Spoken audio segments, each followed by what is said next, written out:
انہوں نے پوچھا ہے، یہ ایسی بات پوچھی ہے جو میں خود بھی سوچ رہا تھا کہ مجھے دوبارہ بتانی ہوگی کہ ایکسز اور ڈیز اور سیز کے جو چکر کل چلایا گیا تھا وہ پوری طرح واضح نہیں ہو سکا، اور کچھ سمجھ نہیں آتی یہ کیا لکھا ہوا ہے 3x 6x 12x اور اسی طرح 30 40 وغیرہ. تو سر دست آپ اتنی بات سمجھ لیں کہ کل میں نے آپ کو دوا بنا کے دکھائی تھی، ایک قطرے کو 100 قطروں میں ڈال کر اس کو اگر ہلایا جائے، 2 دفعہ اچھا جھٹکا دے دیا جائے اور اس کو پھینک دیں اور ایک قطرہ صرف باقی رہنے دیں شیشی میں، اس میں 100 قطرے اور خالی محلول کے ڈال دیں، اس کو شیک کریں تو یہ 2 پوٹینسی بن جائے گی. پھر اس کو آپ نیچے پھینک دیں یا الگ سنبھالنا تو سنبھال لیں، اس میں پھر 100 قطرے پورے کریں اور پھر 2 جھٹکے دیں تو یہ 3 پوٹینسی بن جائے گی. اس کو پھر پھینک دیں اور پھر اسی طرح عمل کو دہرائیں اور 2 جھٹکے دیں. 2 ضروری نہیں، 2 کافی ہیں یا نہیں، 8-10 بھی دینے تو بے شک دے دیں، کوئی نہیں فرق پڑتا، لیکن دوا بن جائے گی 2 صحیح. میرے تو خیر 1 سے بھی بن جائے گی مگر احتیاط کرتے ہیں. بعض دفعہ بعض ہومیوپیتھ ان جھٹکوں کو اتنی اہمیت دے دیتے ہیں کہ ایک ہومیوپیتھ صاحب میرے پاس آیا، بڑی مجھ سے بحث کی وقف جدید میں جب میں ہوتا تھا کہ آپ جب سفر کرتے ہیں اور اپنا ڈبہ لے کے جاتے ہیں تو ہماری سڑکیں اتنی خراب ہیں اور اتنے جھٹکے لگتے ہیں کہ اس کی پوٹینسی تو 30 کی بجائے پتہ نہیں 30 لاکھ بن چکی ہوگی. وقف جدید خدا مند کے دوروں میں پھرتا رہتا تھا نا، ساتھ میرے ڈبہ ہوتا تھا، کہتے آپ کی دوائی کا اعتبار کوئی نہیں رہا، کہ جھٹکے بڑے لگتے ہیں. تو ان کے دماغ کو جھٹکا لگا ہوگا. واقعہ یہ ہے کہ یہ صرف جھٹکے اس غرض سے ہیں کہ برابر انتشار ہو جائے اور اس کا اثر سارے محلول میں واقع ہو جائے، صادر ہو جائے اس میں. اس کے بعد جھٹکے لگائیں نہ لگائیں کوئی فرق ہی نہیں پڑتا. تو یہ ہے دوائی بنانے کا طریقہ. اور منصورہ صاحب آپ سمجھ گئی ہیں 30 طاقت کیا ہوتی ہے؟ 30 ضرب 2 60 جھٹکے لگے ہوں جس کو، مگر جھٹکے کی بات نہیں ہے، ویسے میں یاد دلانے کے لیے آپ سے اس طرح بات کی ہے. 30 دفعہ اگر ایک دوائی کے ایک قطرے کو لے کر اس میں 100 قطرے دوسرے پانی کے ڈالیں یا 99 ڈالیں اور 100 بنا لیں، اس کو جھٹکے دیں تو 1 پوٹینسی بنے گی. اگر اس عمل کو 30 دفعہ دہرائیں تو آخری شیشی میں جو محلول ہوگا وہ 30 طاقت کہلاتا ہے.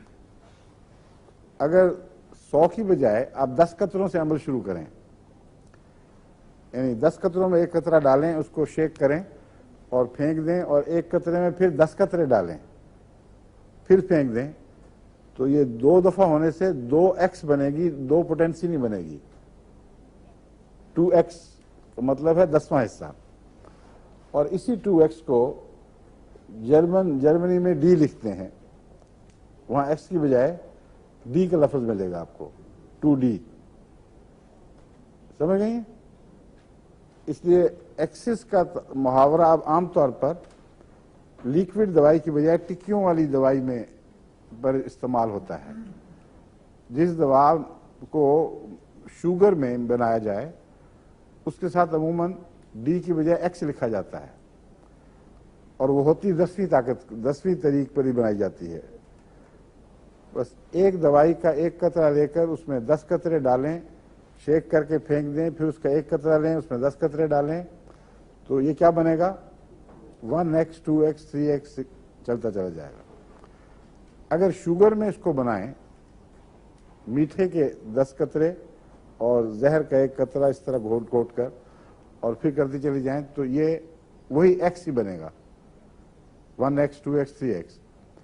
لیکن میٹھے سے ایکس بنا کر اس کے ساتھ اتنا گہرا تعلق انہوں نے ایکسس کا کر دیا ہے کہ عام طور پر میٹھے والی دوائیوں میں ایکس لکھا ہوتا ہے، لیکن وہی دوا جب قطروں میں ملتی ہے تو وہاں ایکس کی بجائے ڈی لکھ دیتے ہیں، جس کا مطلب ہے کہ 10واں حصہ ہی ہوتا ہے. ڈی اور ایکس ایک ہی چیز کے 2 نام ہیں، سمجھ لیں. تو ڈی اور ایکس کے ساتھ کنفیوز نہ ہوں. 10واں حصے کا محلول ایکس کہلاتا ہے اور سویں حصے کا محلول سی کہلاتا ہے، اور سی لکھتے نہیں ہیں مگر صرف خالی نمبر لکھتے ہیں اس پر، جس کا مطلب یہ ہے جب کچھ نمبر نہ لکھا ہو تو لازماً وہ 30th پوٹینس وہ 100 والے طریق پر بنائی جا رہی ہے۔